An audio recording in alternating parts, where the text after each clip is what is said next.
গতকাল রাত্রে রিল বানানোর চক্করে ঘুমোতে ঘুমোতে টাইম হয়ে যায় রাত্রি 1টা। রিল তো বানানো হয়নি, বাট ঘরের অবস্থা খুব খারাপ করে রেখেছি। আগে এগুলো ঠিক করি, নয়তো খুবই খারাপ দেখাচ্ছে। মায়ের শরীরটা একটু ভালো হয়েছে, মা সকালের কাজগুলো সব করে নিয়েছে। আমি রুটি ভাজছিলাম আর এদিকে মা বেলে দিচ্ছে। রুটি ভাজাটাও বেশ তাড়াতাড়ি হয়ে গেছে। আমি কাল তো হোলি, তাই ভাবলাম মাথায় আজকে একটু তেল দিয়ে নি। যদি হোলি খেলি তখন আর পরপর দুদিন শ্যাম্পু করতে হবে। এটা কি করা হচ্ছিল বলতো, ঘি বানানো হচ্ছিল। আর ঘরে বানানো ঘি তো আলাদাই স্বাদ। সকালে জলখাবারে ছিল রুটি আলু তরকারি। মায়ের হাতে অনেকদিন পর আলুর তরকারি খাওয়া হলো। আর দেখো ঘি পুরো রেডি, আর কালারটা কি ভালো এসেছে তাই না। আজ 2nd মার্চ আমার ভাইয়ের বার্থডে। লাস্ট 2 ইয়ার্স ধরে আমার মা আমার ভাইয়ের বার্থডেতে সেরকম রান্না বান্না করতে পারেনি, কারণ এই টাইমে বিয়ের ইনভিটেশন থাকে সেই জন্য। আর আজ তো সোমবার, আমাদের বাড়িতে নিরামিষ রান্না বান্না হয়, তো ভাইয়ের জন্য আজকে নিরামিষ রান্না বান্নাই করা হচ্ছে। রান্নার জোগাড় জানতে সব কমপ্লিট, মা আজকে রান্নাটা করবে। এদিকে আমার কাণ্ড দেখো, টাটকা ঘি দেখে লোভ সামলাতে পারলো না, 2 চামচ ঘি খেয়েই নিল, কারণ টাটকা ঘি খেতে একদম আলাদা রকমই লাগে। আমার রান্নাঘরের কাজ আপাতত কমপ্লিট, মা আস্তে আস্তে রান্না করুক। আমি স্নান করে নিয়েছি, চলো এখন পুজোটা করে নিই। তো চলো দেখে নাও আজকে রান্নার মেনুতে কি কি ছিল। 5 রকমের ভাজা, লাল শাক, পনিরের তরকারি, ডাল,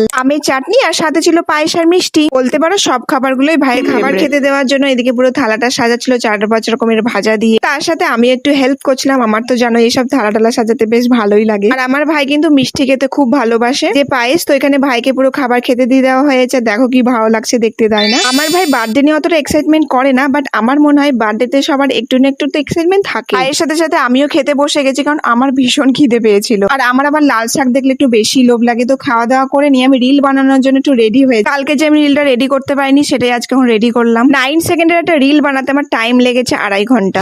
ভাইয়ের ফ্রেন্ড কেক কাটিং করিয়েছিল ভাইয়ের বার্থডেতে, সেই কেকটা একটু খেয়ে নিলাম। আমার সাথে সাথে মাও খেয়ে নিল। আর কেকটা এত টেস্টি ছিল যে আমি পুরো ট্রেটা নিয়েই বসে গেছি। পূর্ণিমার চাঁদ কি ভালো লাগছে দেখতে। চলো এখন কোথায় যাচ্ছি বলো তো, নাড়াপুরা হবে আমাদের পাড়াতে। এখানে আমি, মা, বৌদি বসেছিলাম নাড়াপুরা দেখার জন্য, বাট কেউ এখন এসে পৌঁছায়নি। আমরাই আগে এসে পৌঁছে গেছি। নাড়াপুরার জন্য পাটকাঠি আর দেশলাই নিয়ে বসে আছি, বাট কেউ এখনো আসছে না। জানার জন্য পাটকাঠি নিয়ে চলে এসেছে, রূপমও চলে এসেছে, সবাই চলে এসেছে, এখনো অনেকে আসেনি। আমাদের নেড়াপুরা, কাল আমাদের দোল, পূর্ণিমাতে চাঁদ উঠেছে, বলো হরি বল। চাঁদটা কিন্তু সুন্দর।